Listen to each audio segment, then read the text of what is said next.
Now, the subject of my presentation is exactly this subject which is on the board.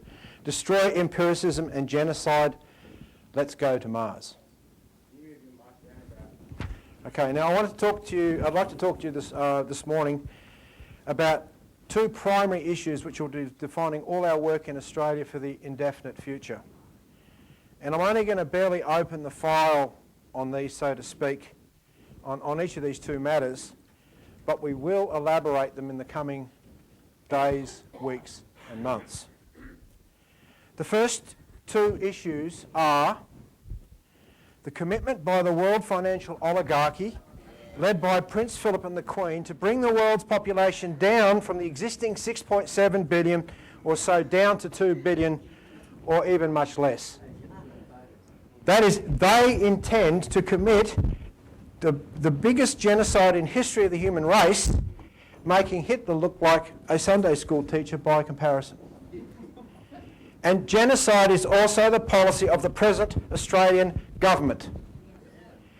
It is the official policy announced by Kevin Rudd, and it is the official policy of John Howard before him and of the Hawke and Keating governments earlier. Already back in 1991, Hawke set up a thing called the National Population Council, which had made two recommendations: that the Department of Immigration become the Department of Population, and that the then Bureau of Immigration Research become the Bureau of Population Research.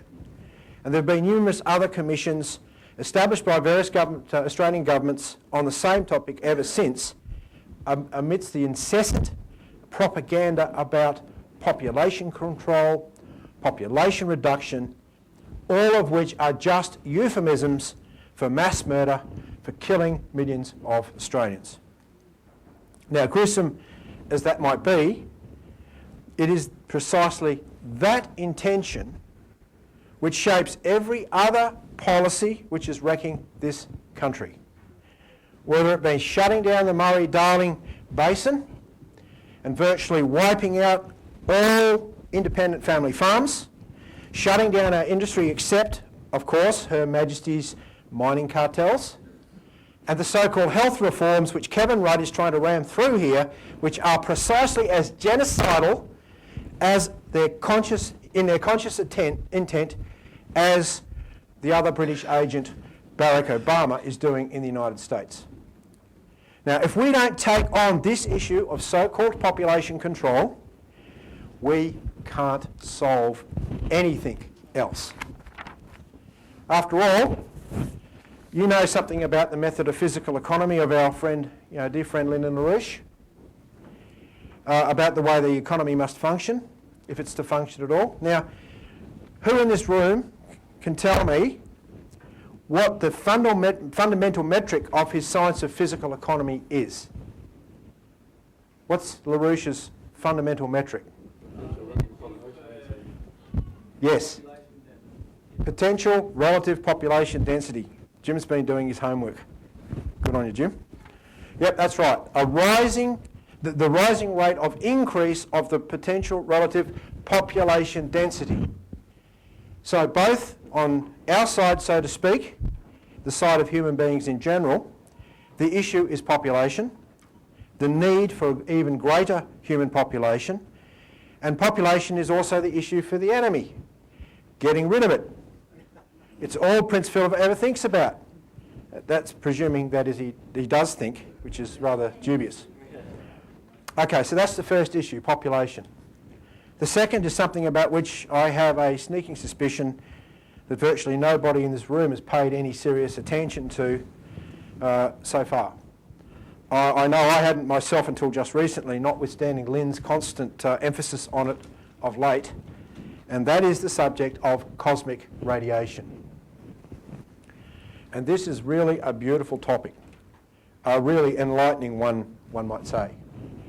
Because if you had a chance to read, and I mean seriously read, what Sky Shields and Lynn in particular have written in this, it really raises your head up above them, out of the mud, out of all the depressing disasters we've had to confront politically on a daily basis, and into the heavens, into the enormously rich, enormously complex, and constantly developing and changing heavens. Once you even just open the file on the subject of cosmic radiation, it really does hit you with full force that there ain't no empty space out there. In fact, the only empty space presently known to man in the entire vast universe is found between Prince Philip's ears. And once you grasp the start to grasp the immensity and the beauty of the fundamental processes of our universe, such as typified by cosmic radiation, or the gravitational power of our sun, which shapes and orders the entire solar system into a most exquisite harmony, and a harmony which is developing, which is changing over time, then you start to get an idea of who man himself is. After all, as Lynn has rigorously proven, man is indeed the crown of creation. Of a creation which is constantly changing to ever greater complexity, ever greater power, ever greater beauty. Everything that is except Prince Philip. Now, let me ask you this question. Which is the more powerful force in the universe? Prince Philip or cosmic radiation? And I think that puts our present political task here in Australia into perspective. Because virtually all Australians are convinced, or including almost everyone in this room, that there is a they out there, an all-powerful they, which runs everything. Which, among other things, has been systemically wrecking this country since at least the time that the Queen dumped Gough Whitlam in 1975. Which runs the economy, whatever's left of it. Which runs the mass media, which runs the whole political system inside Parliament and outside it. But the reality is, looked at from the standpoint of the vast and beautiful spaces of stellar space filled with cosmic radiation, this they that we all fear so much, this seemingly all-powerful financial oligarchy, are a bunch of pathetic clowns. I mean, if they were so great, so wise, so all-powerful, how come their entire whole system is collapsing? So with Lyndon's leadership, we have to clear this rubbish out of the way at the top on a world scale, and we have to do our bit here in Australia because, of course, it is the same precise enemy here in Australia as well as out in the world. We have to take them out. We have to take out the garbage. Therefore, I want to officially announce today for the first time that I will be running for federal parliament against a guy who is the virtual poster boy for the genocide lobby.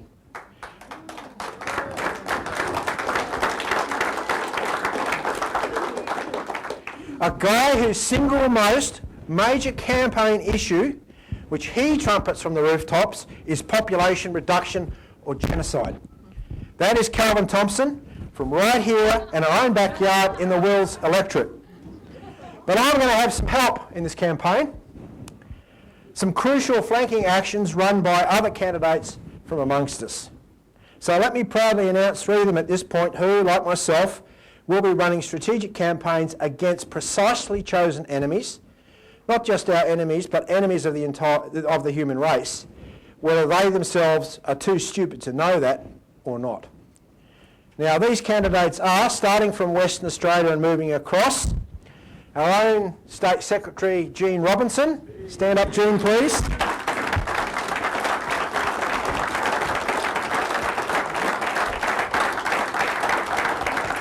Jean will be running against this jerk, Her Majesty's Royal Conservative, Wilson Ironhead Tucky. I think they call him Conservative because he conserves his brain power.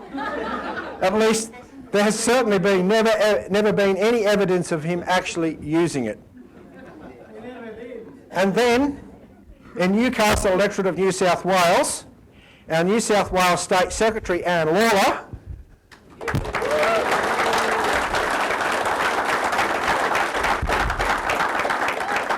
Anne will be running against a man who devoted many passionate years of his life as head of the ACTU, this guy, to wreck the trade unions of this country, continuing the great tradition established by one of his predecessors, Bob Hawke, before finally moving into federal parliament.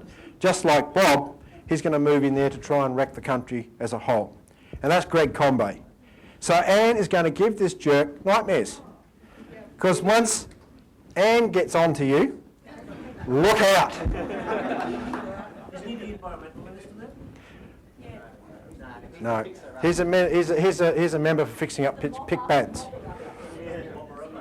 And then moving north from Newcastle, we're going to have some immense fun. And finally, I'm proud to announce that our Queensland State Secretary, Jan Pacullis, will be running against Dr. Death himself, Kevin Rudd. Stand up, Jan.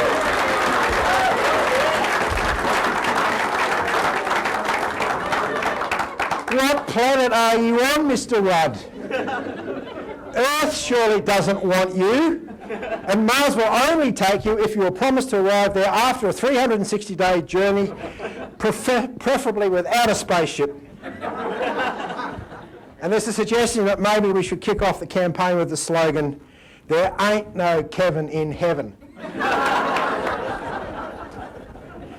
So I promise you, we are going to have a lot of fun, and I've got a bit of a sneaking suspicion that our youth might want to jump into the fray here in Wills against Calvin Thompson. Good on you there, Doug. Watch for the fireworks. Now, look, this genocide commitment is not exactly a secret, right? I mean, it's become so bad that some idiots or British agents out there have formed a political party for this coming federal election named the Stop Population Growth Now Party. And of course, the media is giving them plenty of attention.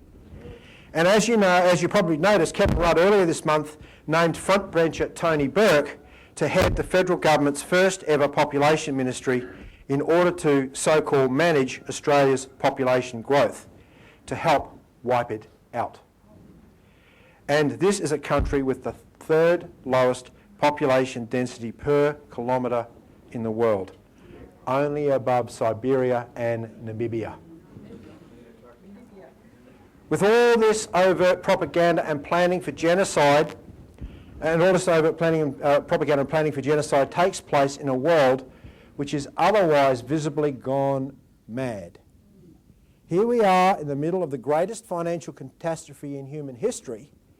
We're on the edge of an obviously insane war against Iran, which would trigger a holocaust for the country or more, for a century or more in the Middle East, and destroy what is left of the world's economy by a massive new oil shortage, real or contrived. Here in Australia, our farms, our industries, our jobs, and even our houses are disappearing at a shocking rate. You have seen the foreclosure figures we've put out during our campaign for the Homeowners and Bank Protection Bill, and they've only become worse since.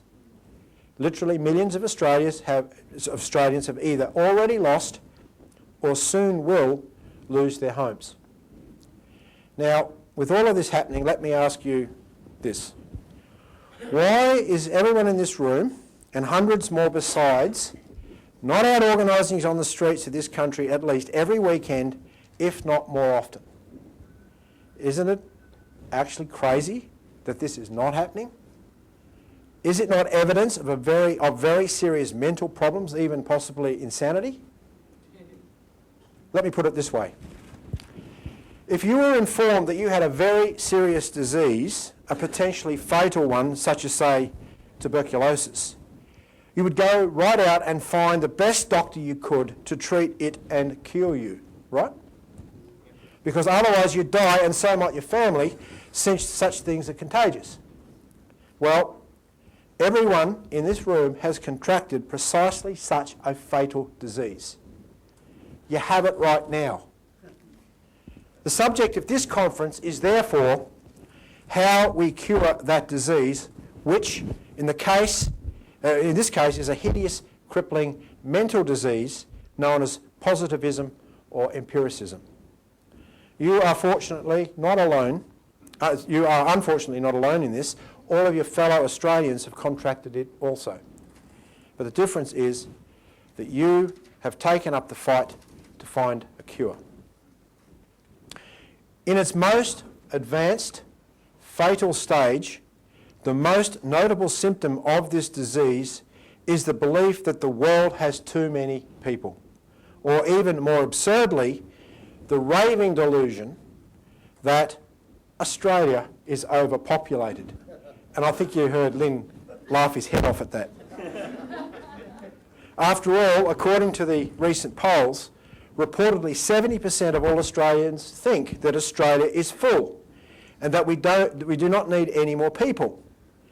Now, before you pat yourselves on the back and say and exclaim, "Oh, I don't believe that," be aware that you absolutely do believe in many things which lead only to that conclusion. More precisely, you believe in a method of thinking that leads to that conclusion. And that method of thinking, which we'll tackle over today and tomorrow in the course of this conference. Because our real enemy is not Prince Philip, nasty as he is. Our real enemy is that which is within each of us, which has allowed that genocidal maniac and his mates to get away with shameless, blatant evil over such an extended period of time. Other panels during the conference will zero in on the quality of thinking or non-thinking, which has fostered or allowed this problem to become so severe that the head of state can repeatedly, publicly call for over 4.5 billion human beings to be murdered. But what I will sketch out for you now, at least briefly, is the history of how the oligarchy in the modern era, meaning the last 5 centuries or so, and over the last 100 years or so in particular, came to adopt this policy of mass genocide as their central strategic commitment. And as you will see, a central role in this whole project from no later than the 1890s has been played by the Fabian Society. The same Fabian Society of which our own local genocidalist Calvin Thompson was the past president of Australia. Proud member and past president of the Fabian Society of Australia, that's our boy, Kevin from Federal Members for Wills. Now, at Christmas time last year, Calvin delivered a Wills report into the letterboxes of everyone in Wills. In it he said, and I quote, "On the 11th of November at the Royal Park Protection Society annual general meeting, I released my plan to stabilise Australia's population." Quote, "Population projection for Australia and the world are too high and unsustainable. I believe global warming, food shortages, food crisis, overcrowded cities, transport congestion, species extinction, waste, housing affordability, rising cost of living and terrorism are all either caused by or exacerbated by rising population." What a raving lunatic. How come someone hasn't locked this guy up? But he continues, "Recent projections indicate that Australia's population will reach 35 million by 2050. If this is allowed to happen, it will mean Melbourne will almost double and reach 7 million people. Sydney will become a city of 7 million people, and Brisbane could double to 4 million people. This will have devastating effects on our ability to tackle climate change and protect our unique wildlife and ecosystems. I am of a strong belief that Australia must be moving to stabilise population in order to secure its social, environmental and economic future. Rather than sleepwalk into an environmental and social disaster, I have put forward a 14-point population reform paper that sets out how we can stabilise our population at 26 million by 2050. That's 4 more million people in 40 years. Now, Calvin doesn't recommend, at least, not that I've seen in small print, that all of you should run out and buy axes with which to murder your neighbours. But he does conclude his rant by calling on everyone to take a more socially acceptable path to the same end. to join Sustainable Population Australia, SPA. And who is SPA? Well, don't confuse that with the SPCA, because that's far more humane even by comparison. You know, it's the Society for the Prevention of Cruelty to Animals. Not the same thing.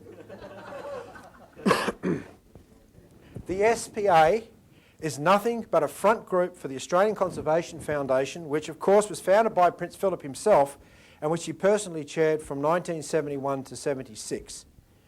The guy who replaced Philip as head of the ACF was our old friend, Mr. Aboriginal Land Rights Nugget Coombs, a self-proclaimed member of the, quote, International Freemasonry of Central Bankers, who already in 1977 called for population growth to be, quote, halted, reduced and stabilised at an ecologically safe level, end quote.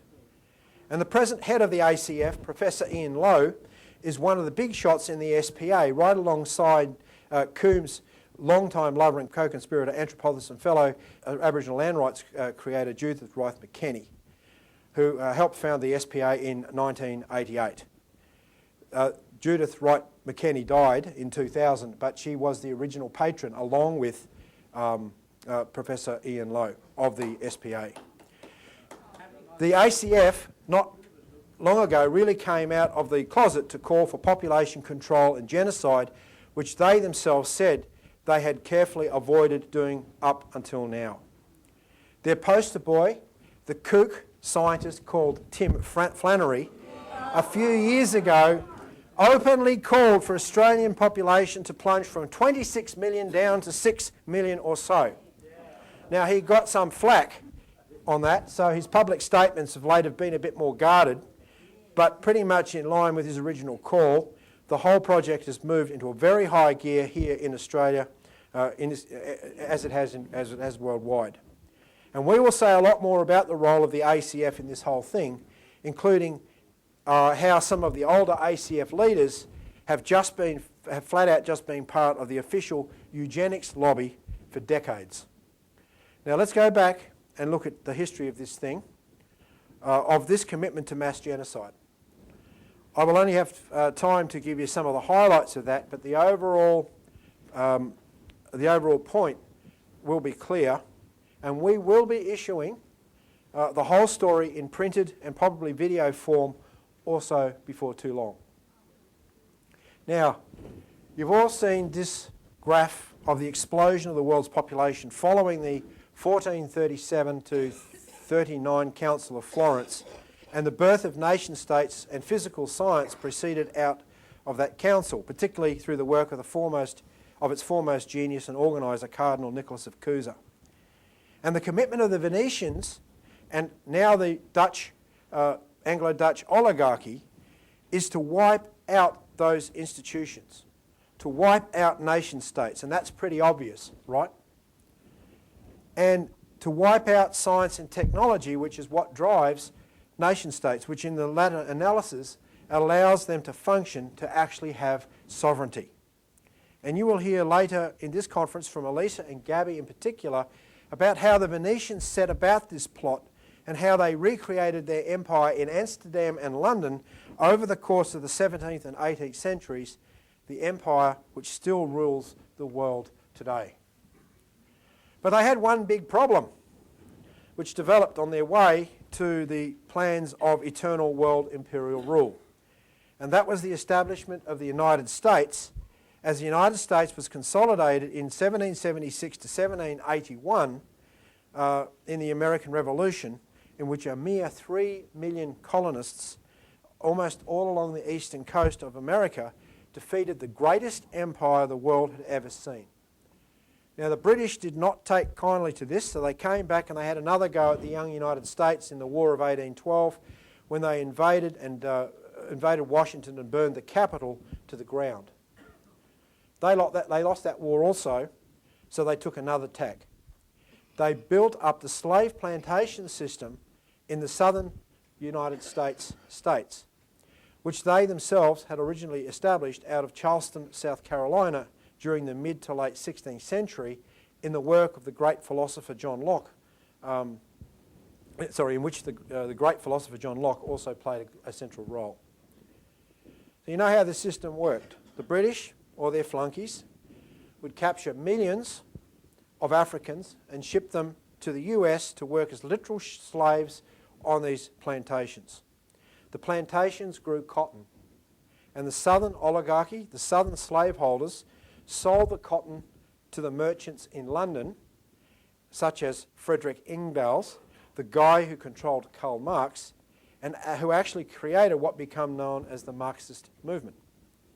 And because the US had a series of British-owned traitors as US president from the time when John Quincy Adams left the White House in 1828 until Abraham Lincoln was elected in 1860, the productive tariffs and the first and second national banks, which had actually consolidated the Americans' military victory after the Revolutionary War and the War of 1812, had all but been dismantled.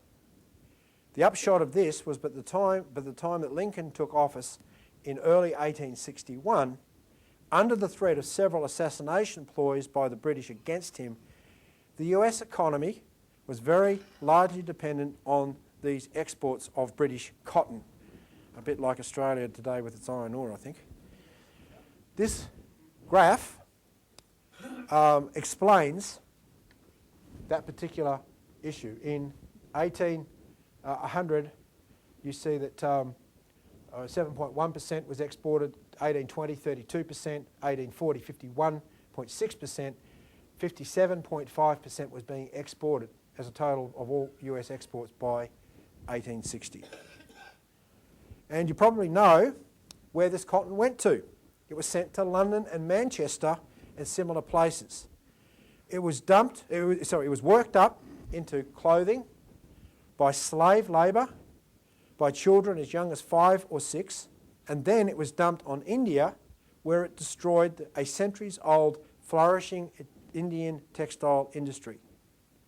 The British then forced the Indian peasants, whom they had thus impoverished, to grow opium, which they then shipped to China to loot the great and ancient nation, even as they were destroying it. And they fought two big opium wars to force the Chinese to swallow their opium. Free trade, they call it. Literally, the British launched the opium wars under the cry of free trade. So the British created, financed, and armed the Southern Confederacy, lock, stock and barrel. It was their entire baby, which would have never existed without them, and which could never have lasted more than a few months in the crucible of the Civil War without huge British logistical help. And the whole course of the Civil War, at least from the southern side, was fought completely for British aims and on a British timetable. For instance, you have all heard of the famous 3-day Battle of Gettysburg, Pennsylvania in 1863, which was a crucial turning point in this war.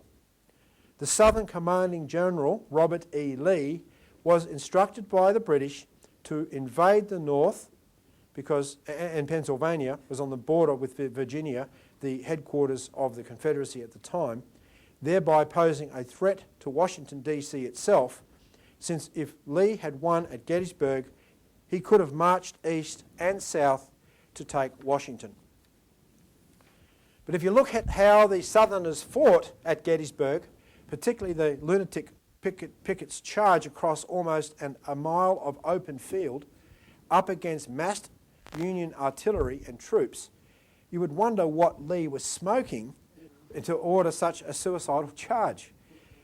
But the key was that the British had already drafted a letter to President Lincoln, which was sitting in the British Embassy in Washington, which announced their official recognition of the South as an independent country and offered to, quote, mediate between the former halves of the United States, the North and the South. So Lee was told, damn the torpedoes, or maybe damn you if you don't invade, if you don't force a victory or at least a credible stalemate to allow us, that is the British, to break up the Union.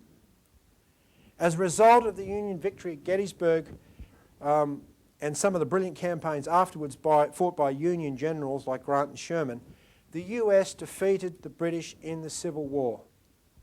Not the South really, but the British, who were the real enemy.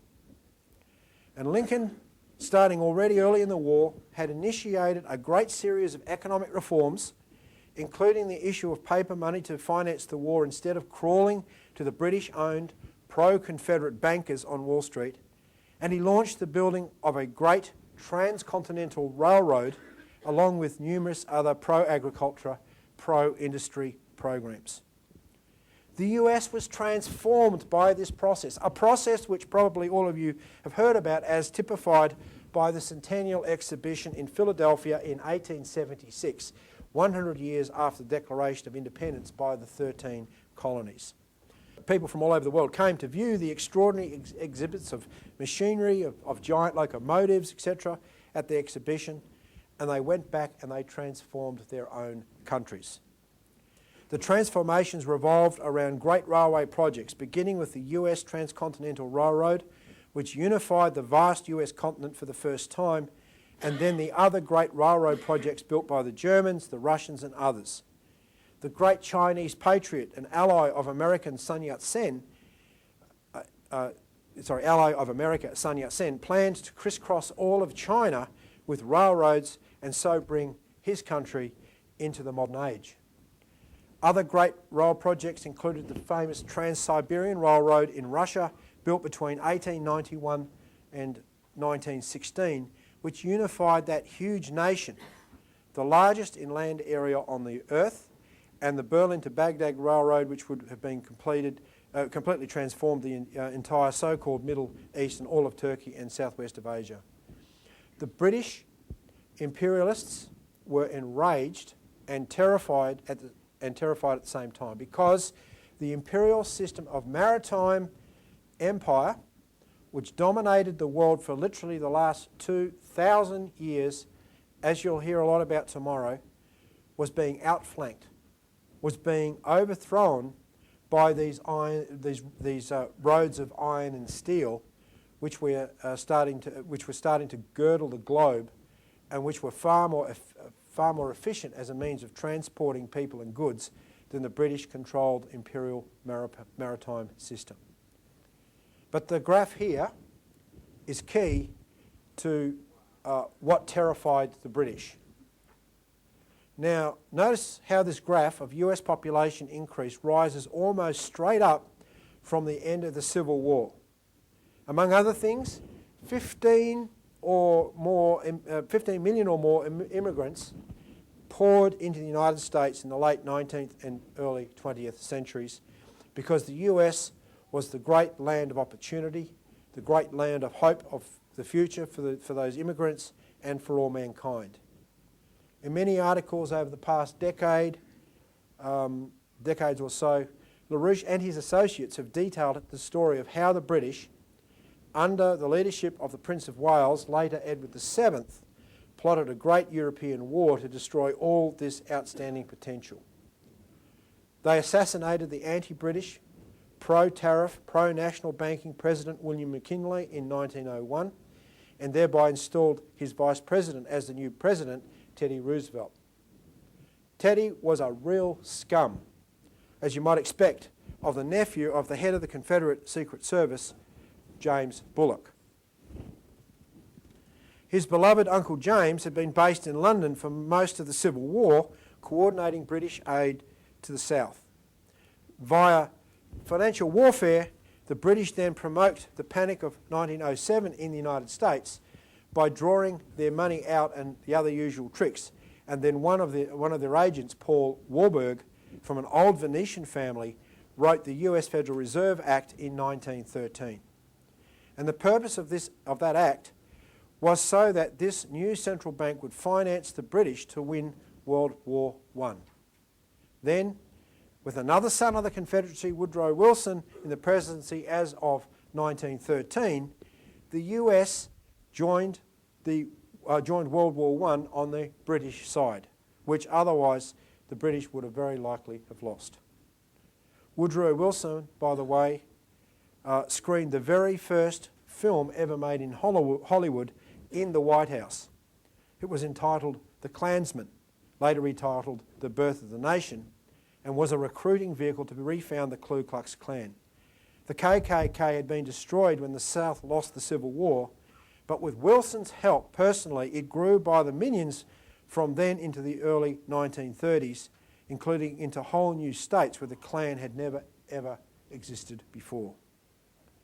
In World War I and the immediate aftermath, including the worldwide infamous Spanish flu in 1918, which swept through populations devastated by the privations and the misery of the war, some 50 million human beings died as a result of willful planning by the British. What do you call that if that is not genocide? But let's take the story back a few years to the 1890s, during the period when the British were plotting that war to the birth of the Fabian Society, the same society of which Kelvin Thompson was the proud head in Australia. Now keep in mind our history here in Australia during the period I'm talking about, the 1890s. As a result of British-provoked political mass strike process and the tremendous admiration among our population for the United States and all that meant worldwide, and all that it had meant worldwide, after the Civil War, our own Labor Party was founded on specifically pro-American principles, which we've written a great deal about, and King O'Malley came out here to become, quote, the Alexander Hamilton of Australia, as he proclaimed in a speech in the Federal Parliament. And here, like no other nation in the entire world, from then until now, except America, a political mass strike movement gave birth to a national bank explicitly in the imitation of what Hamilton and the Americans had done. So with that optimistic, courageous social process underway in Australia in those years in mind, let's return to Britain in the 1890s, the years when H.G. Wells, Bertrand Russell, Sidney and Beatrice Webb and George Bernard Shaw and their associates were founding the British Fabian Society, the mother of all Fabian societies worldwide, and really even of most so-called Labor parties, certainly of all modern Labor parties, including the ALP in its present degenerate form. What did these great men and women, these heroes of British science, culture and politics, think they were doing in fighting for what they called Fabian socialism? The Fabian Society took its name from the Roman general Fabius Conjunctator, who was in the command of the Roman army when faced with a superior Carthaginian force under Hannibal, the guy with all the elephants, which were pretty fearsome fighting machines.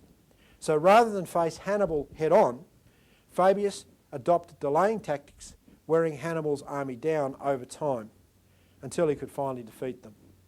Similarly, the British of the 1890s knew they couldn't defeat the Americans head-on. It hadn't worked so well in the last few times they'd tried. So they adopted a more gradual scheme based on treachery of all sorts, including orchestrating World War I, but also spreading the poisonous anti-industrial ideology, the pro-New Dark Ages concoction known as Fabianism. The key founders of the Fabian Society were mostly leaders of the Society for Psychical Research, a psychological warfare body run by the powerful Cecily family, one allied with Venice for centuries. As the names of Russell, Wells, Shaw, etc. indicate, we're not dealing with some kind of splitter group here. In fact, when the British Labor Party was founded in 1893, it was a merger between two institutions, the Fabian Society and the trade union movement. And the brains of the outfit, in terms of developing policy, invariably came from the Fabians, who were the intellectuals and who were backed by the major financiers of the City of London. Typical was the founding of the Fabian Institution, the London School of Economics, one of the premier training grounds for economics in the world today and for the last century. Most of the money came from Edward VII's closest friend, the powerful financier Sir Ernest Cassel, whose daughter Edwina would marry Prince Philip's uncle, Lord Louis Mountbatten.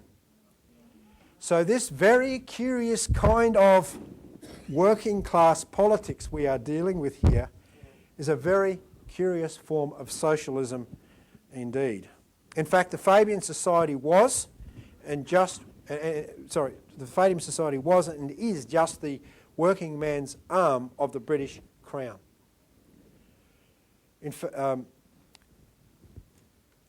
Sidney and Beatrice Webb, the two hacks who did all the day-to-day grunt work and the running of the society as at the direction of such as Wells and Russell, lived in Russell's own house.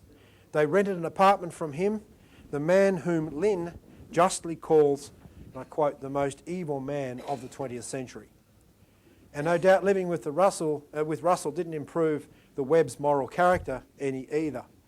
As Russell wrote later of that dirty dynamic duo, his housemates, the Webbs, both of them were fundamentally undemocratic and regarded it as a function of a statesman to bamboozle and terrorise the populace.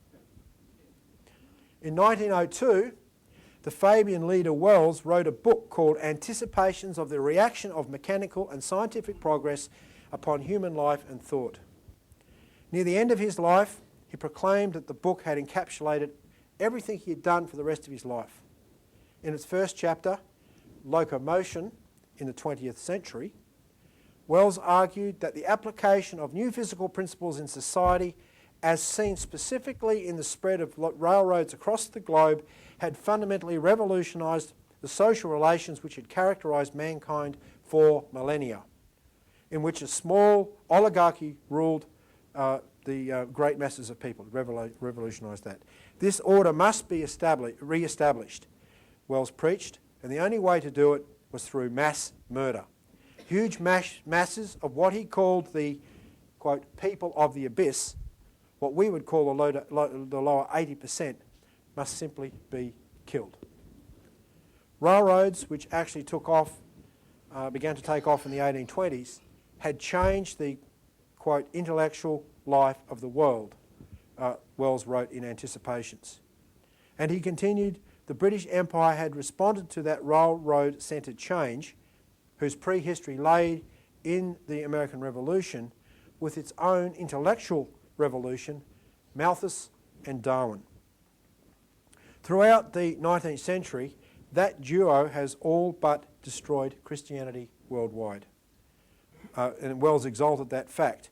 And their work must define, he said, mankind's social organisation for millennia to come. The work of Malthus and Darwin were the premises, quote, the ethical reconstruction, he called it, upon which he called the, quote, new republic was now being constructed as the germ of the new, quote, world state.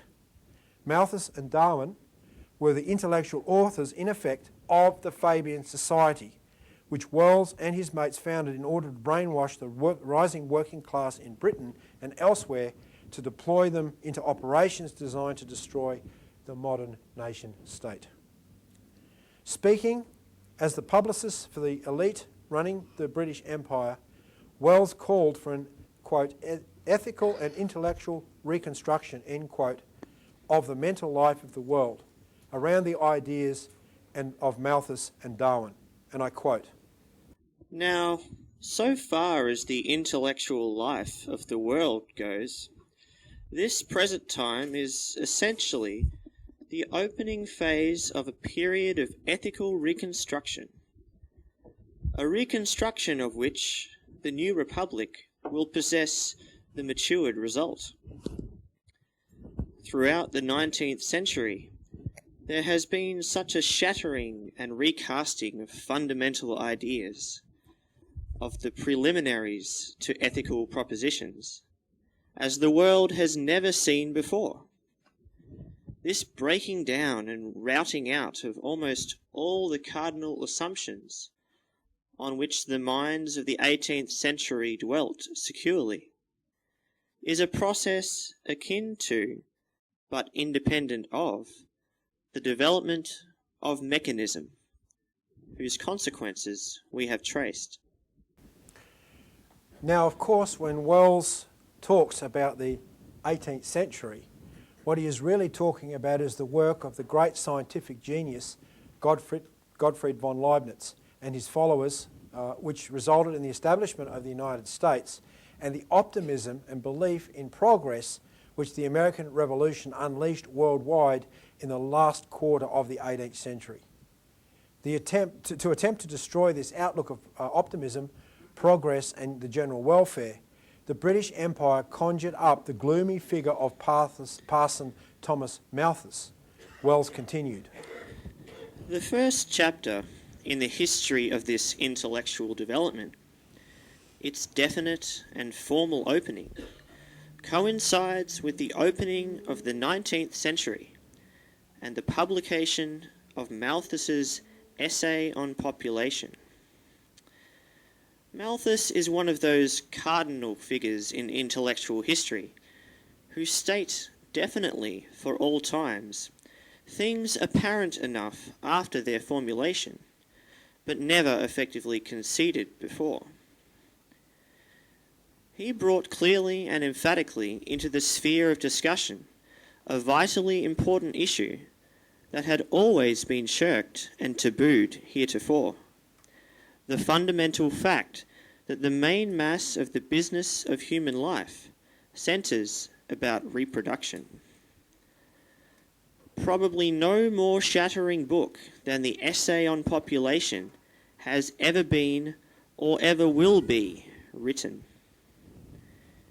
It made as clear as daylight that all forms of social reconstruction, all dreams of earthly golden ages, must be either futile or insincere, or both, until the problems of human increase were manfully faced. And Wells emphasised Malthus begat Darwin and also Alfred Russel Wallace, the ostensible co-discoverers of evolution. In fact, in a famous passage, Darwin said it was reading Malthus which immediately inspired his discovery of natural selection, the war of each against all, survival of the fittest concept.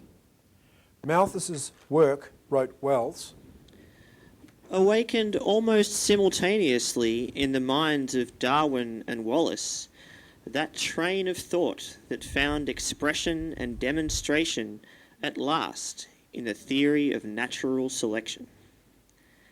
As that theory has been more and more thoroughly assimilated and understood by the general mind, it has destroyed, quietly but entirely, the belief in human equality which is implicit in all the liberalizing movements of the world.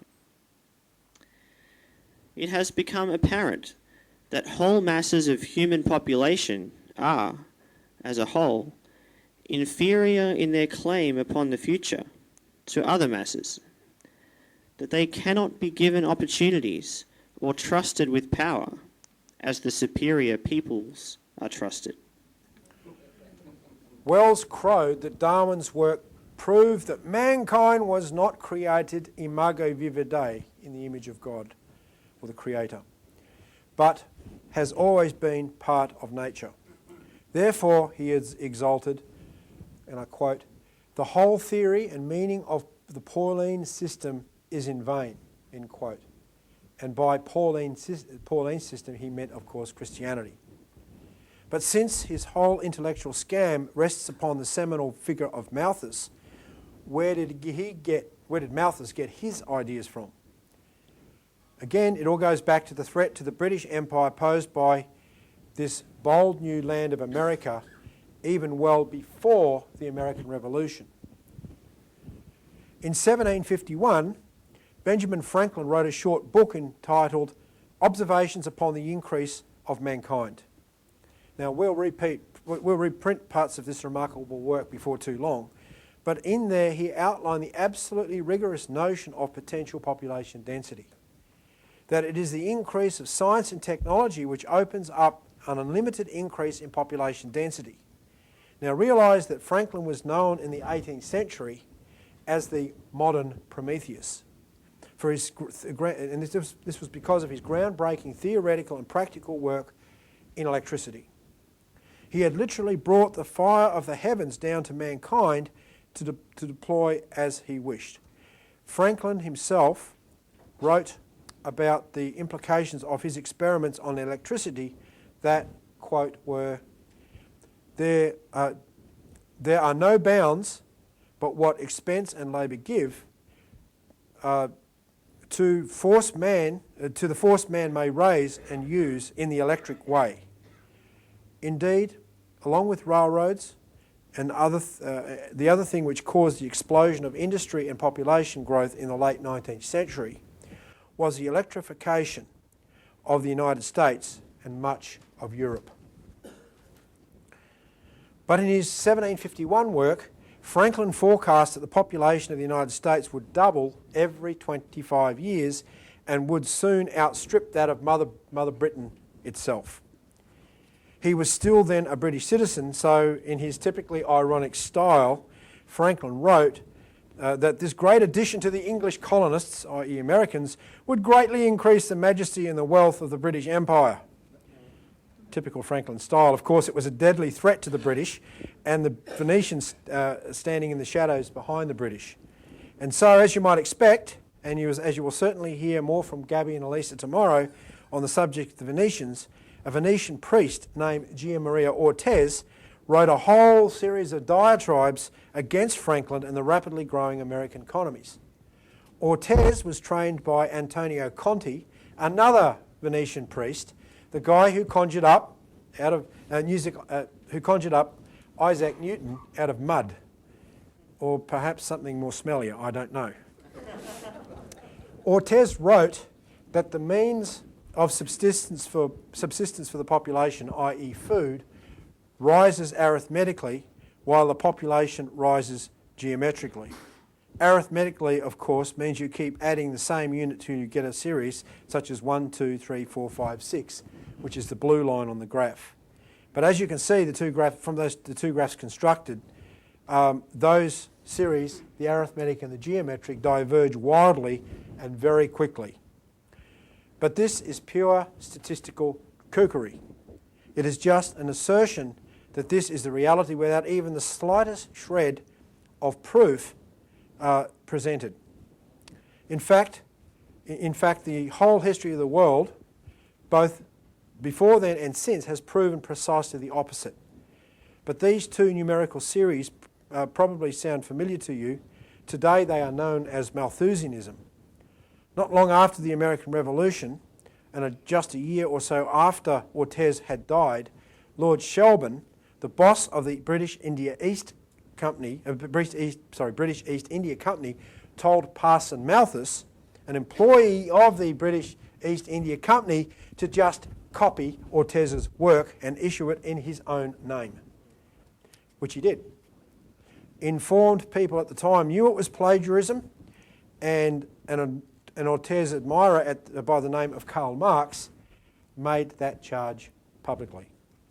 So presuming this statistical hocus pocus proving that population outstrips the means of subsistence to be true, what did the very Reverend Malthus propose to do about it? In a subsequent edition of his essay on population, Malthus let it all hang out. All children who are born beyond what would be required to keep up the population to a desired level must necessarily perish unless room be made for them by the death of grown persons. Therefore, we should facilitate, instead of foolishly and vainly endeavouring to impede the operations of nature in producing this mortality.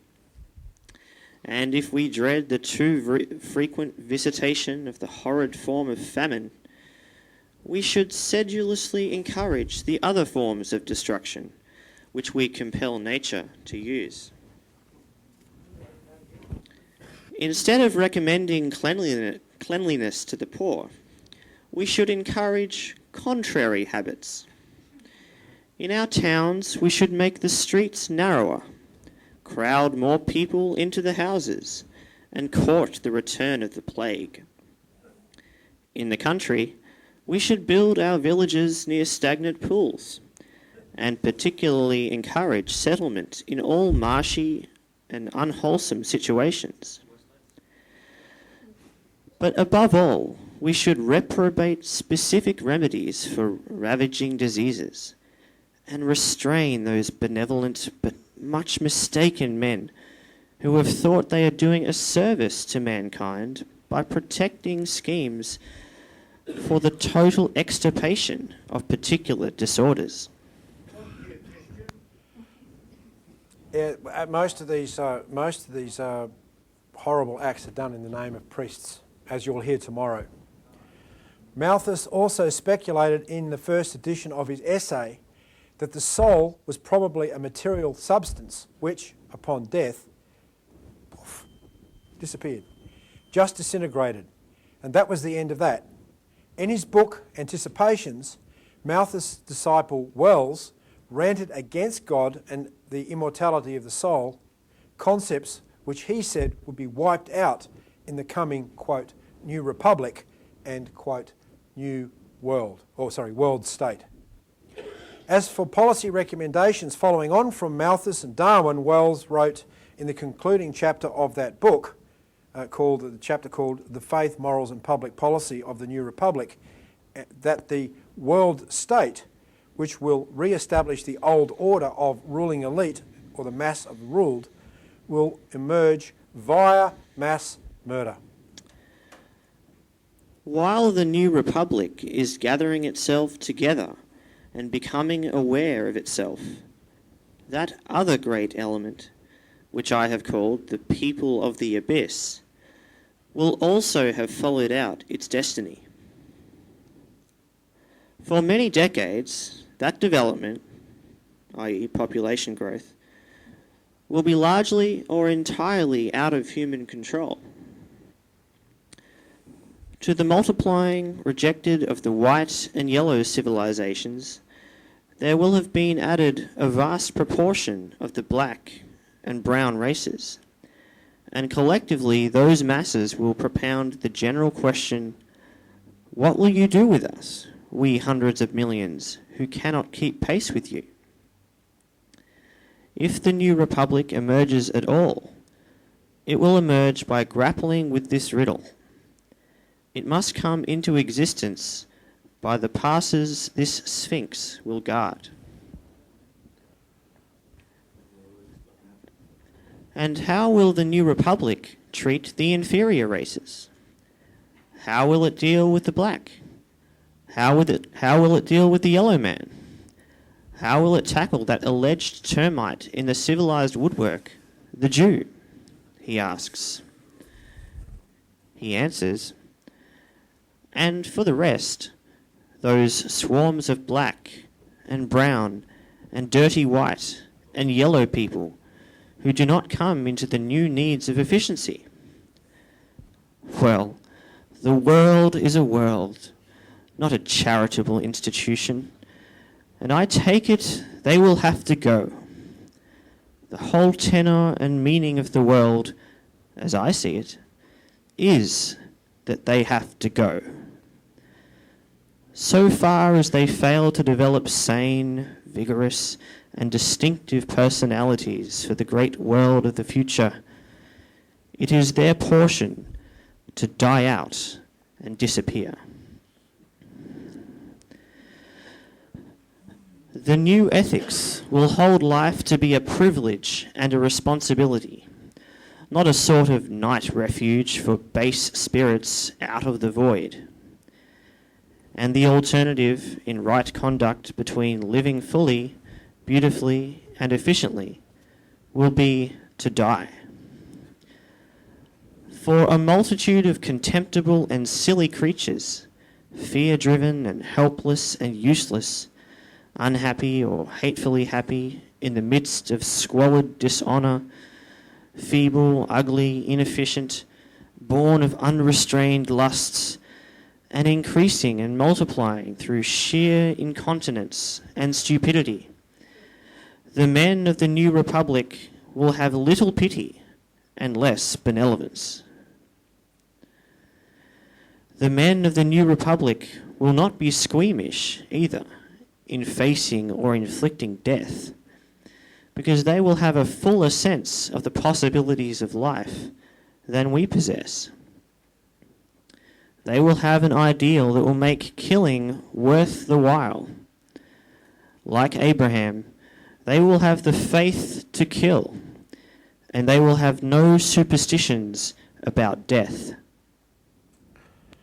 Now, I could cite you tons of other quotes from Russell, from Webbs, from George Bernard Shaw, and from most of other H.G. Wells' other associates, all calling for mass murder. The great playwright Shaw even called for the construction of death chambers to take care of the problem.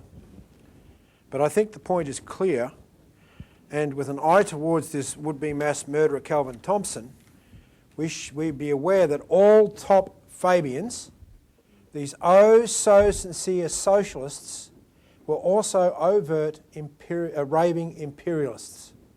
In fact, the Fabian Society even issued an official pamphlet in 1900 entitled Fabianism and the Empire, written by George Bernard Shaw to explain why all good Fabians were, quote, necessarily imperialists. But aside from their open proclamations for genocide, the entire British doctrine of economics is itself rooted in axioms which will assuredly lead to that result, even without Prince Philip blowing the trumpet for it. Look at Malthus.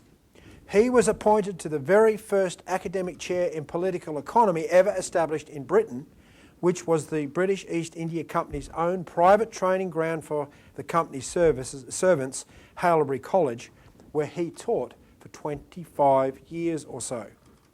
And the whole doctrine of economics, as taught virtually everywhere in the world outside LaRouche's movement, all descends directly from Malthus.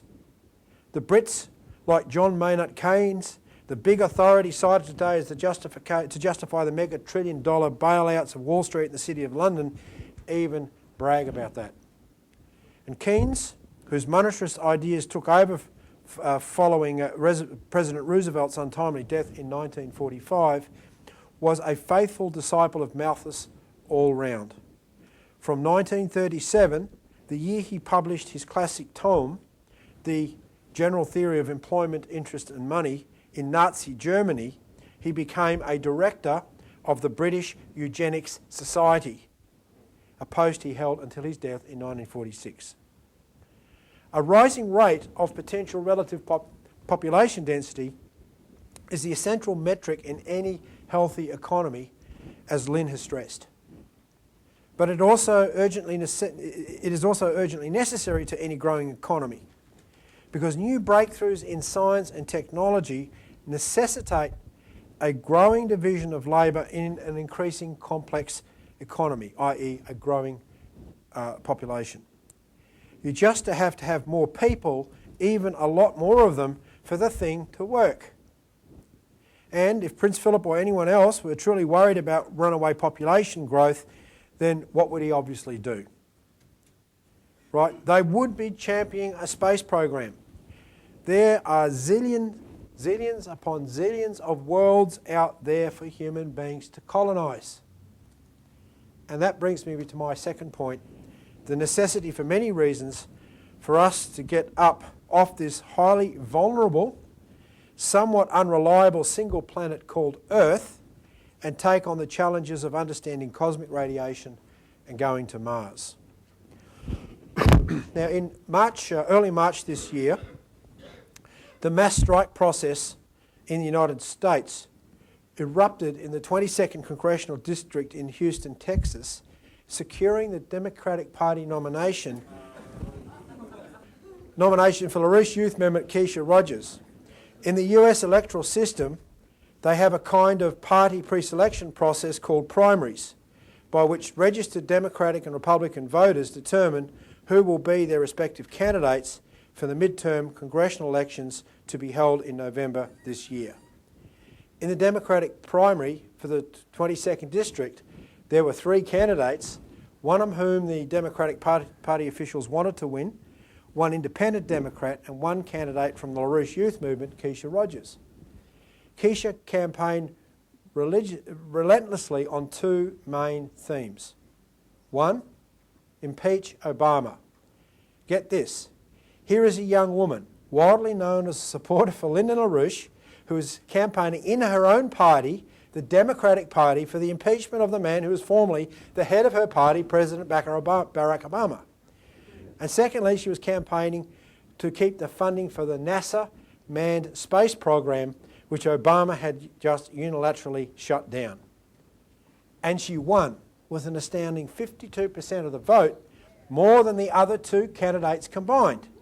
Now, not only is that a symptom of the mass strike, but the people of Texas, as a subset of the American population of whole, gave a very clear message. You will not destroy our future by shutting down the space program. They voted for a future organised around intensive physical economic progress that can only be brought about by the scientific advancements connected with the expansion of man's presence in space. Sky Shields, who was part of the LaRouche's basement team, a team of young political activists and scientists working in collaboration with Lynn on a number of groundbreaking projects, including the whole issue of cosmic radiation, wrote recently. Roger's victory provides the opportunity to address the urgent question of accomplishing the economic development of the solar system, the first steps of lunar industrialization, and the undertaking of a successful manned mission to Mars. Connected with this mission is the task of finally establishing a very different conception of the organization of the solar system and beyond. Specifically, the planned presence of human beings in locations very far from the surface of our Earth will require the development of a much more in-depth understanding of the action of cosmic and other forms of radiation on and within living systems. Not only will this expanded view of the role of energetic phenomena in living matter make extended stays off-planet possible, it also promises to revolutionize medical technology here on Earth, as well as provide a deeper understanding of the nature of living processes, evolution, and morphogenesis than would ever be possible under the existing policy of atomization and underfunding of such scientific investigations. We will now have the opportunity to tackle the challenge of producing the types of artificial environment required for mankind to leave its womb here on Earth. So, when looking toward the mission of landing human beings on Mars, which has a completely different atmosphere to Earth, the question becomes, what from the biosphere will we need to carry with us? And what will be the role of electromagnetic phenomena and cosmic radiation in that different environment?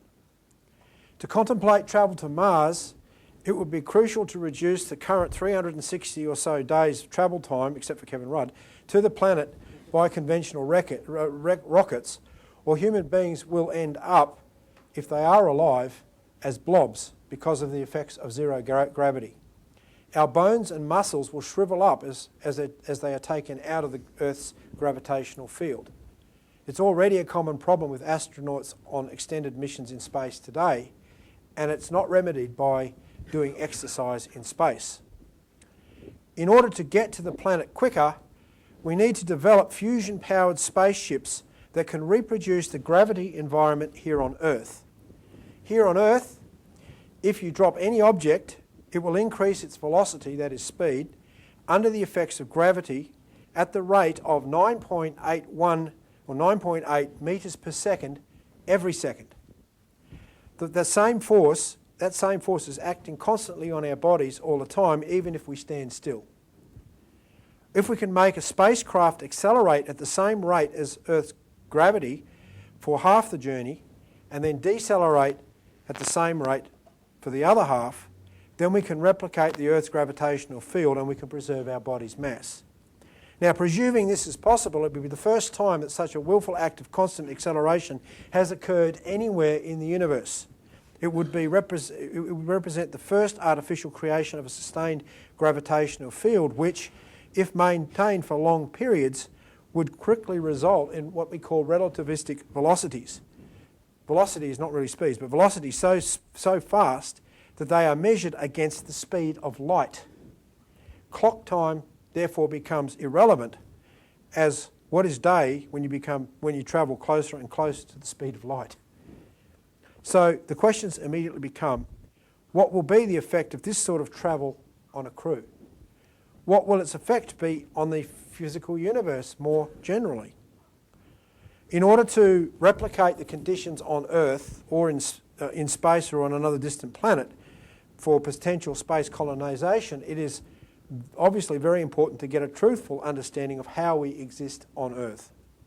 The best beginning point for this work is the work of the famous biogeochemist Vladimir Vernadsky, who discovered that the universe that we exist in is composed of 3 distinct phase spaces that interact with each other dynamically, because each of these phase spaces are governed by unseen universal physical principles. The first of Vernadsky's phase spaces is the non-living or the lithosphere. The second is the biosphere, which is governed by the universal principle of life. And the third is the noetic phase space or noosphere, which is uniquely man's domain as it is governed by the physical principles of creativity or cognition. For Vernadsky, there was no organism or matter, even what you would normally call non-living things like rocks, that are not defined by everything that occurs within the biosphere as a whole, as every organism is in a constant state of flux or change because of what he calls the biogenic migration of atoms. This occurs when non-living components of the biosphere, such as chemical elements, energy and water, move through living organisms and are eventually returned to the Earth, but usually in a higher energetic or organised form. For example, just take one of the many minerals we have and are rapidly digging up and depleting here in Australia, iron. Initially, iron molecules were diffusely distributed across the surface of the planet. The action of iron-loving bacteria absorbed the diffuse iron molecules, concentrating them in their bodies, and then died, leaving oxidised iron or iron oxides behind as fossils of their activity.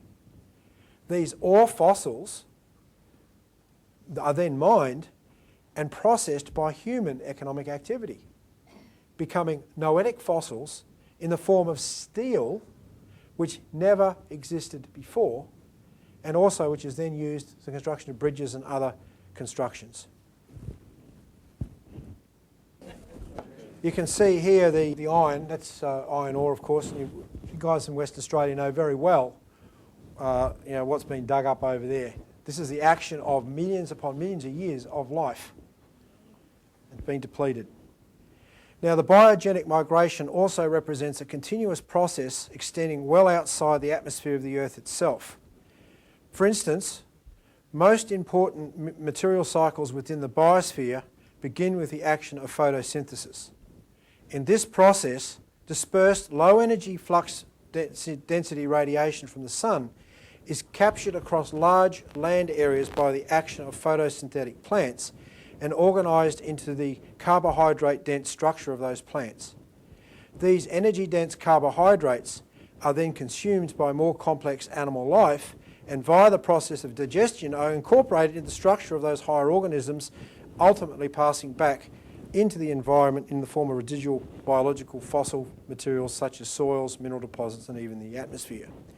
This continuous process of biogenic migration of both energy and matter extends further than to the sun in the form of solar energy absorbed by plants and animals, in the animals the vitamin D synthesis, but out into the far reaches beyond our galaxy as evidenced by the steady flow of cosmic radiation. Cosmic radiation, which has been impacting the biosphere since the beginning of the Earth's creation, can be divided into 3 categories. The various fields, That's electric, magnetic, gravitational and morphogenetic fields. Morphogenetic fields being the ones between living processes. The domains of the electromagnetic spectrum, that's radio, microwave, infrared, visible, ultraviolet, X-ray, gamma rays, and you can see that on this diagram the only radiation that we can see is in the visible range. But we are bombarded by the entire range of electromagnetic radiation. And you can see the characteristics are you have waveforms where the gamma radiation is high energy, very tightly packed waves, and then you have the radio waves which are very much larger, and then you have the amplitude, which is the height of the wave which changes, giving it, in a sense, its power. You also have another aspect of cosmic radiation which is called energetic particles, and these are cosmic rays or radioactive decay products. Whilst the sun is the main source of cosmic radiation, there are many others, including exploding nebula, pulsars, super and hypernovae. One of the most notable and important forms of cosmic radiation is called cosmic rays. Now, cosmic rays were originally thought to strike the Earth as rays or streams of particles, but it was later discovered that they hit the Earth as like discrete packets of energy. I'm not going to use the word particle, but they were discrete packets of energy. The force of their contained energy of which is related to their electromagnetic source. So the various particles have different levels of energy associated with them depending on where they came from. Like the other biogenic migratory cycles such as food consumption, as I indicated, and photosynthesis, cosmic rays represent another complete cycle as well. When cosmic ray particles enter the Earth's atmosphere, they collide with molecules, mainly oxygen and nitrogen, to produce a cascade of lighter showers, a so-called air shower. These secondary particles cause a number of different reactions within the three phase spaces. In the abiotic, they change the ratio of isotopes in elements on the Earth's surface, and in the biosphere potentially affect the biometric rhythms of many animal and plant species. And in the noosphere, cosmic ray interaction with the lithosphere and the biosphere can provide the potential for man to discover and harness previously unknown processes which could also be used to fight crippling diseases such as cancers and other forms of systemic diseases in new ways. The general idea is shown in this figure, which depicts a cosmic ray shower produced by a high energy cosmic ray particle striking a cosmic ray molecule. You can see here how it's just splintered all over the place. It's struck a molecule, and that's gone on and struck more molecules, and so on and so forth. If you put the next one up, you can see it creates they call it a proton. You've got to watch the particle physics, the positivism in these sorts of things. They just say proton, but he's trying to define a proton. You get into a whole mess of current physics which doesn't explain anything. But you say a high energy packet of something which has a high energy density strikes a molecule of nitrogen or oxygen or something else in the upper atmosphere, and it literally throws off other molecules or energy, right? So what you see is that this image is a simplified picture of an air shower. In reality, the number of particles created in an air shower event can reach in the billions, depending on the energy and chemical environment. That is of the atmosphere, the primary particle. We are showered constantly with these particles from outer space, and they in turn transform the atmospheric molecules in our atmosphere into many different elements and release different forms of energy. It has been well shown that cosmic radiation, particularly cosmic ray particles, play a crucial role in both global warming and glaciations. When radiation intersects the various atmospheric molecules, it, as we know, directly affects cloud formation. Also, the same type of cosmic radiation can affect the different phase spaces. So it's important to look at cosmic radiation by the domain of its action in terms of Vernadsky's three phase spaces, the abiotic, the biosphere and the noosphere. For example, UV light, which is emitted from the sun, as one of these forms of radiation affects all three phase spaces. In the abiotic, for example, UV light is active purely in breaking chemical bonds in a purely chemical manner. It is also active in living processes, such as in the vision of insects. Now, you may have seen in butcher shops those UV lights with the electrified screen in front of them. That's why. And it's regularly used by man in the study of various organic systems, like, for example, UV fluorescence of specific forms of bacteria that you want to identify due to specific types of diseases. The activity of cosmic radiation on living processes, as it is present everywhere, is very poorly studied at present. For example, of some of the study being done, a Russian molecular biologist, Alexander Gershwin, demonstrated that mitosis in cells, cell splitting, during the development of an organism can be induced amongst other cells in active mitosis phase. He found that the effect is caused by the radiation of UV light from one cell to another. He labelled this effect mitogenic radiation, or M-rays, and they're about 3 to 100 electron volts energy level. Further experiments have indicated the possibility that cosmic radiation under the right conditions, particularly when it hits water, could emit what's called Cherenkov radiation, which is about 4 to 5 electron volts, right at the lower end and thus the sweet spot of mitosis-driven M-rays.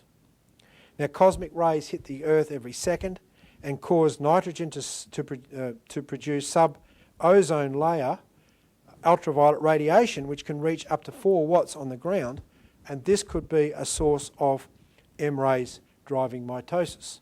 As I said, we don't know. Other than the M-rays, there is clear evidence of a more or less behavioural influence on living organisms from other categories of cosmic radiation under the topics of circadian rhythms.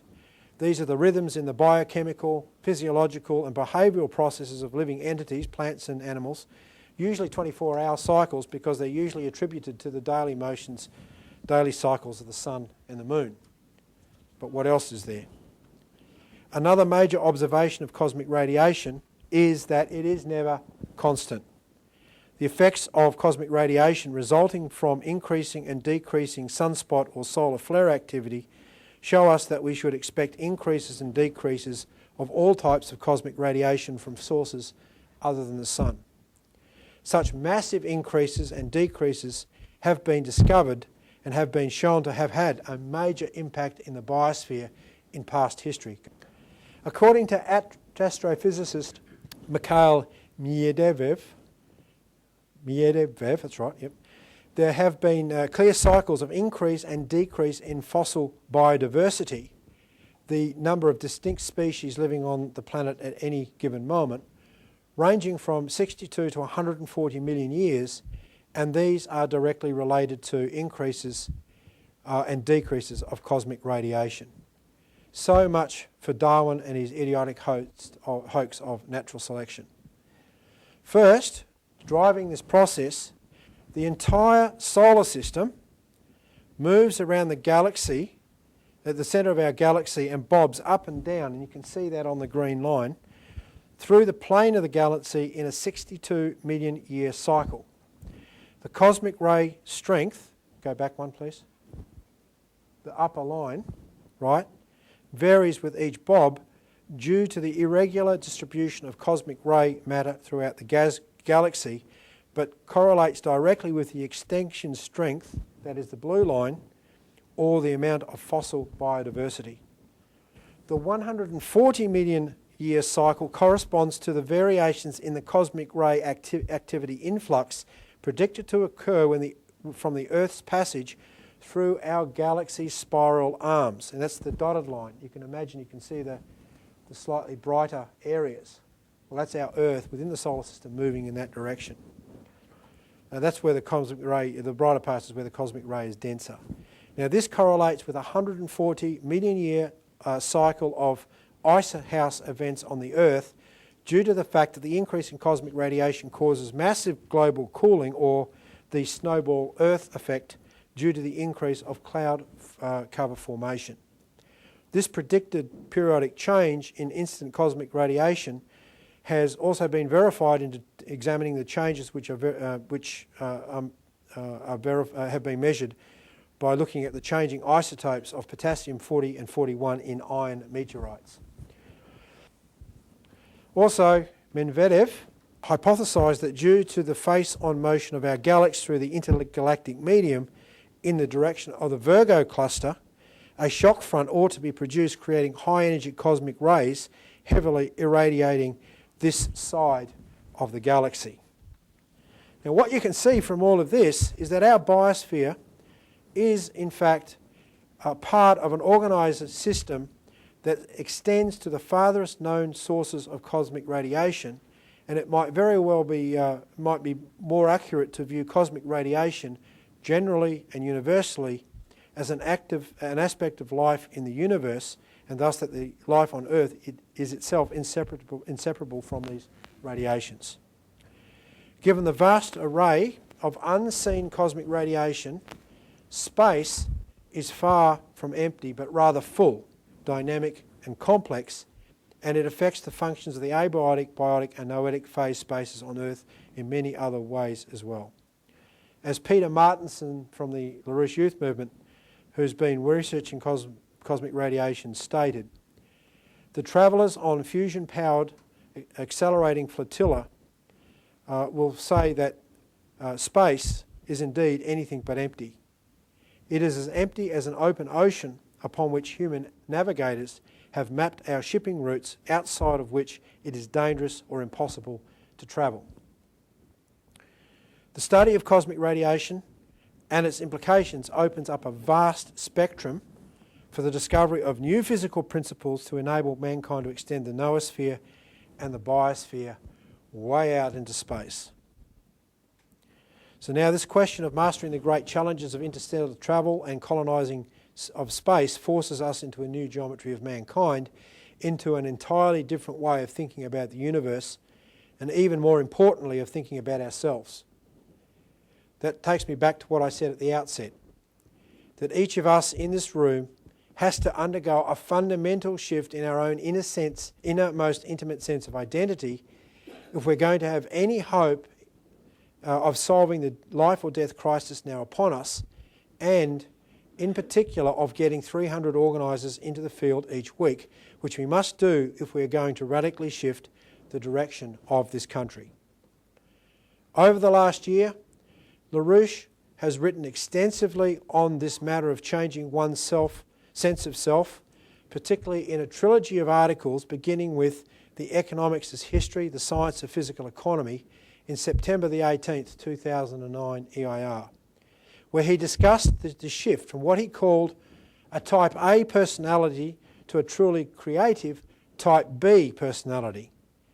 The type A personality being typical of the sort of blocked positivism which you see Russell and the other British imperialists have created for us, as they are actually synthetic, non-human identities to create a fixed internal sense of self which is easily manipulated by the usual behaviourist tricks of offering pleasure or threatening pain, most typically by tying you up in your own fears. We have conceived the coming panels over the rest of today and tomorrow in order to highlight this question of type A versus type B sense of self, so that you hopefully experience this change in your own soul, at least to some degree, so that it is not mere words, but something that you know and something you may therefore develop further. A change to the kind of personality who understands and takes immense joy in the true sense of immortality, of the knowledge of his or her inner self, will live on by continuing to act to change world history for the better of generations, even hundreds of millennia and longer, after his or her own body has disintegrated. And that sure beats the hell out of anything Prince Philip or Calvin Thompson have to offer. Yeah. Thank you.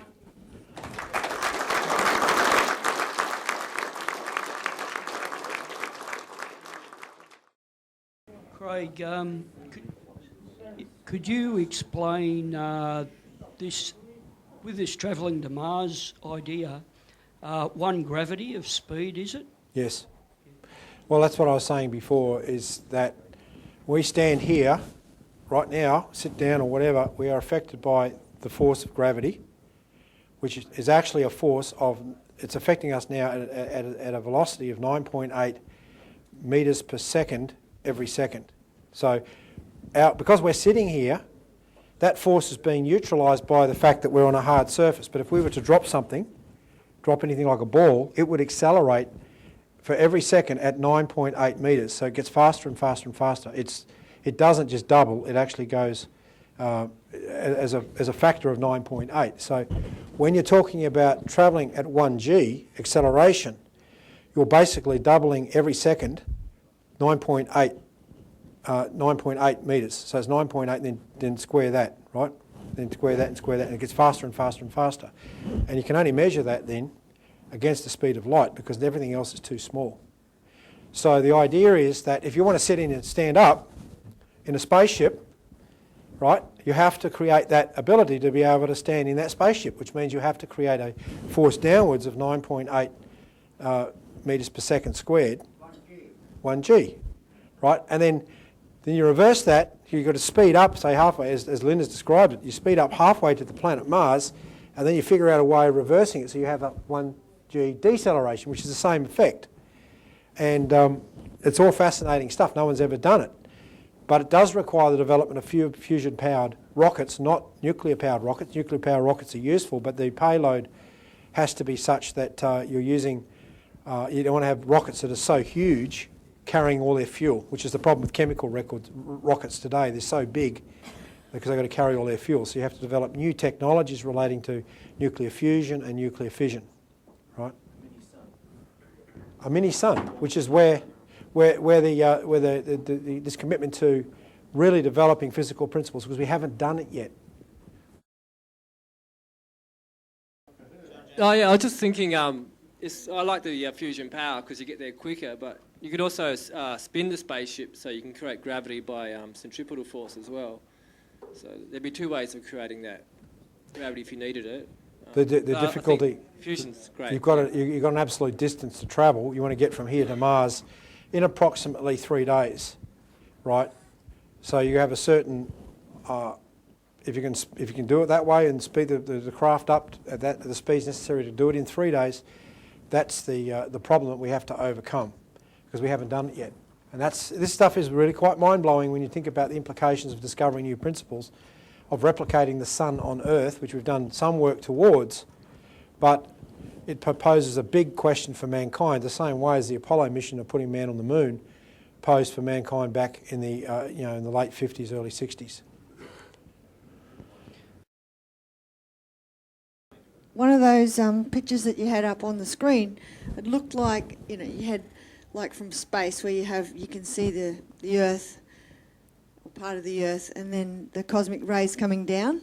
Like I've never seen a picture like that before, but was that like a drawing, or was that that's an artist's like sketch. Under someone's kind of You can't X-rays? see this. You can see the effects of this, is what the aurora borealis and things like that is. That's cosmic radiation hitting the atmosphere and emitting light, radiation, right? But not all the radiation, as I indicated.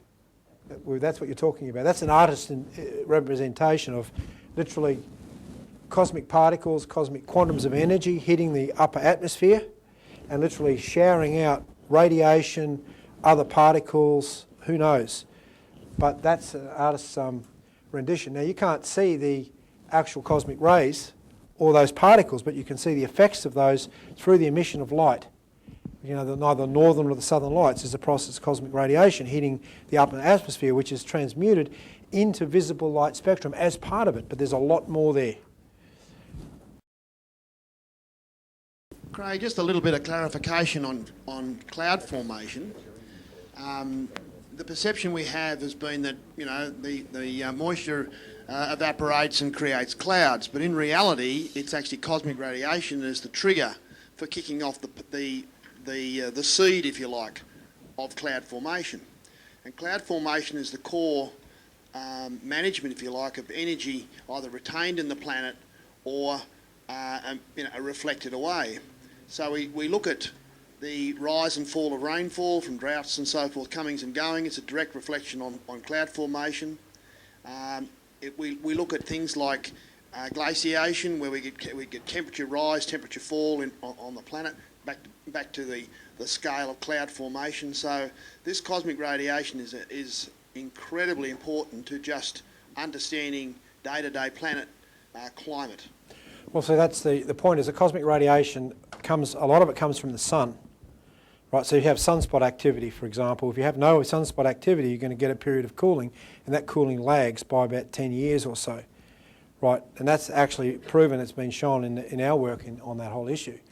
But you do have other major events, like you can imagine very heavy, high energy particles coming from the explosions of supernova. In fact, there's talk about in some terms, if we were close to some of these hypernova, these big suns that explode, the amount of cosmic radiation coming from that would literally obliterate the Earth.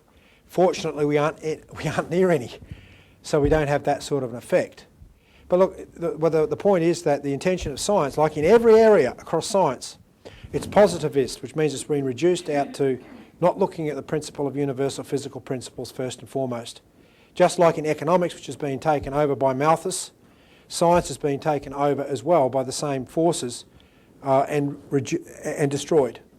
So the development of the idea of making discoveries of universal physical principles as part of the curriculum of our scientists is stymied. Like the gentleman I was talking to about Medvedev, he must have been tucked away in some university study, writing these things and having his own little hypothesis.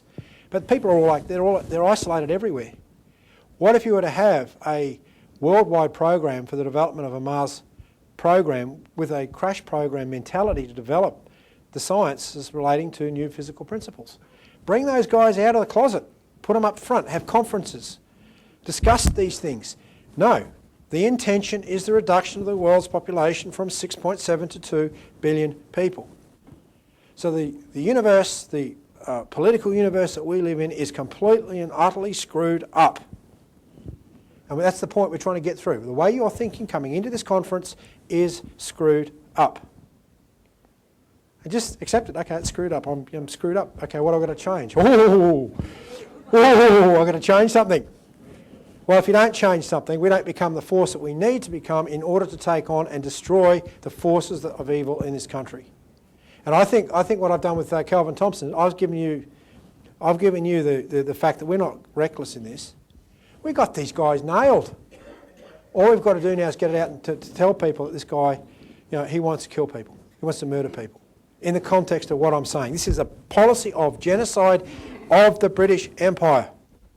And we have to say it boldly and loudly from the rooftops. The solution to it is the process that I've outlined with going to Mars, of a crash program in physical principles.